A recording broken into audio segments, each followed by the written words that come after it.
नमस्कार, मी Santosh Samudre, regional manager Pacific Seeds Vidarbha region. बरेच दिवस झाले आपण भेटलो नाही आणि कुठला व्हिडिओही आपण अपलोड केला नाही।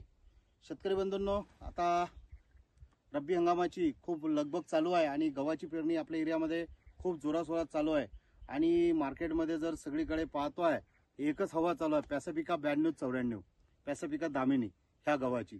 आणि हा गहू आज इतक्या लोकांनी पसंत केलेला आहे, कारण आम्ही टाकत असलेले व्हिडिओ आणि आम्ही मागच्या वर्षीची दाखवत असलेली रियालिटी आणि लोकांना मागच्या वर्षी लावल्यानंतर जे उत्पन्न आलेलं आहे त्याचा जो विश्वास त्यांना तयार झालेला होता, तो विश्वास आज मार्केटमध्ये पूर्ण प्रस्थापित होऊन त्या लोकांनी जे चर्चा केली की नाही मला मागच्या वर्षी 20 क्विंटल पिकलं, 18 क्विंटल पिकलं, 15 क्विंटल पिकलं, जे उत्पन्न लोकांना सांगत गेले त्या उत्पन्नाच्या आधारावर लोकांनी ह्या वर्षी खूप चांगल्या प्रमाणात आम्हाला रिस्पॉन्स दिला।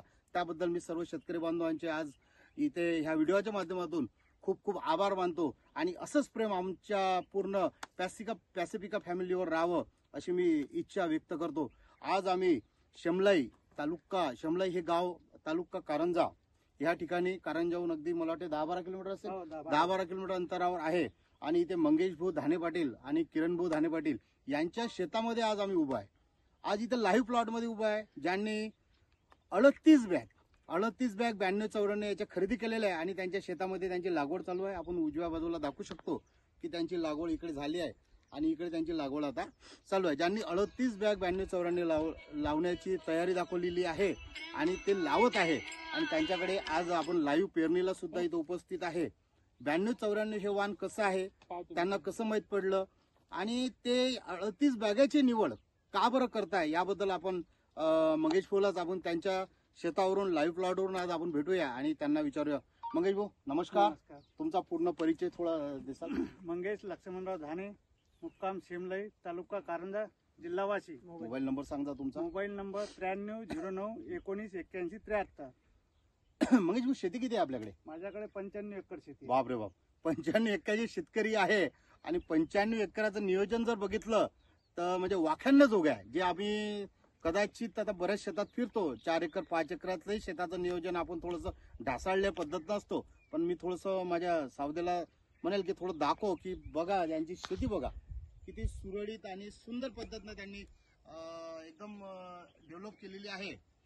95 एकरामध्ये त्यांची लागवड म्हणजे पराठी असून तूर असेल आणि सर्व लागवड त्यांनी केलेली आहे। आणि त्यांनी मंगेश भाऊ, तुम्ही जे आता कोणतं वाण निवडलेलं आहे पॅसिफिकाचं?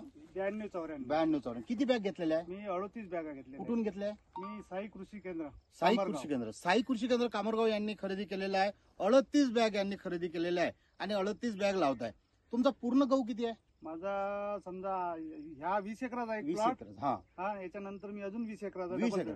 आता जे 20 एकर तुम्ही लावणार आहे तिथे कोणता गहू लावणार आहे आपण? मला पॅसिफिकचा गुरु म्हणून गुरु। बघा शेतकरी बंधूंनो, यांनी पॅसिफिकाचाच गुरु हा 20 एकर हे गहू लावणार आहे। त्याचं कारण आहे का इथून आता ते लेट होणार आहे, कारण की जवळपास इथून 20 ते 25 दिवस त्यांना पेरणीला टाइम आहे आणि 20 ते 25 दिवसानंतर तो वाण त्याच्या शेतामध्ये लावणार आहे। त्याच्यामुळे गुरु हा एक 100-110 दिवसात येणार एकदम रुचकर खाण्यासाठी आणि पोळी सुद्धा सुंदर पडणार नाही, हाईट सुद्धा कमी आहे, त्याची उंची सुद्धा चांगली आहे, 60 ते 70 दाणे त्याच्यामध्ये येतात आणि खाण्यासाठी एकदम उत्कृष्ट गहू आहे आणि लवकर येणारा गहू आहे। त्याच्यामुळे त्यांनी गुरुची निवड केलेली आहे आणि ते 20 एकरामध्ये म्हणजे 50 बॅग ते नंतर गुरु सुद्धा आपल्या शेतामध्ये लावणार आहे। आणि जेव्हा ते गुरु लावल त्यावेळेस आम्ही तुम्हाला लाईव्ह प्लॉट नक्कीच दाखवू। तुम्हाला मंगेश भाऊ रब्बी हंगामाच्या खूप खूप शुभेच्छा। तुम्ही आमच्या पॅसिफिकवर इतका विश्वास ठेवला आणि तुम्ही इतक्या मोठ्या प्रमाणात आमचा गहू लावत आहे, त्याबद्दल तुमचे आम्ही खूप खूप धन्यवाद मानतो आणि असंच प्रेम आमच्यावर तुमचं असू द्या आणि बाकी शेतकऱ्यांना सुद्धा सांगा। आणि तुमची कुठलीही अडचण असल्यास तुम्ही आम्हाला निवांत फोन करा, तेव्हा आम्ही तुमच्या पूर्ण मदतीस आम्ही हजर आहोत।